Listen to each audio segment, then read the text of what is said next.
Hello. হ্যাঁ হ্যাঁ guys, এবারে আমি ফিরে এলাম আমার এই ছোট্ট মুরগির ফার্ম। জালের মধ্যে আছে, নেটের মধ্যে, ছোট্ট জায়গার মধ্যে 8টি মুরগি পালন করতেছি আমাদের নিজস্ব ফার্মের জালের মধ্যে। আমি প্রথমে এটা করিনি, এটা 6 মাসের মধ্যে করতেছি আমাদের বাড়ির নিজের ডিম খাওয়ার জন্য। বাজারে কোনো বিক্রি করিনি এখনো। 7টি মুরগির মধ্যে 4টি ডিম পারে প্রতিনিয়ত।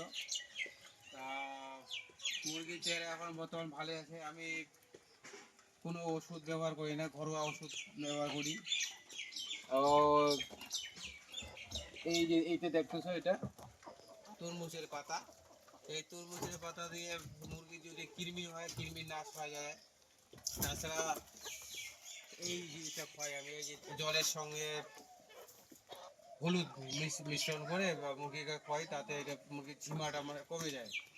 আমরা ঘরোয়া চিকিৎসা করি, আর ওষুধ খাই না। ডিম দেয় ভালোই, মুরগির চেহারাও ভালো আছে। ছোটো ফার্ম, ওইদিকে দেখতেছে একটু ছোট্ট ছোট্ট জায়গার মধ্যে, ওই যে ছোট্ট জায়গার মধ্যে মুরগি 8টা মুরগি পালন করতেছি। 8টা মুরগি।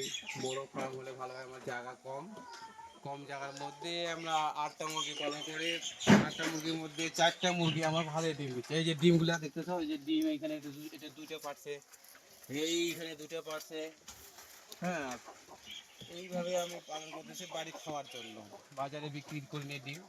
তো তাতে দেখেছি যে মুরগির বড় বড় বড় জায়গা থাকলে ভালোই মনে হয় প্রফিটটা হবে। দেখি, আশা করি, আমি চেষ্টা করতেছি। এই যে দেখতেছো, এই নেটের মধ্যে, ছোট্ট নেটের মধ্যে আমার বাড়ির মুরগি পালন করতেছি। তো গাইস, আপনারা দেখতেছেন, আপনাদের বাড়িতে যদি ছোট ছোট জায়গা থাকে, বাড়িতে ডিম খাওয়ার জন্য মুরগি এইভাবে পালন করতে পারেন। নমস্কার।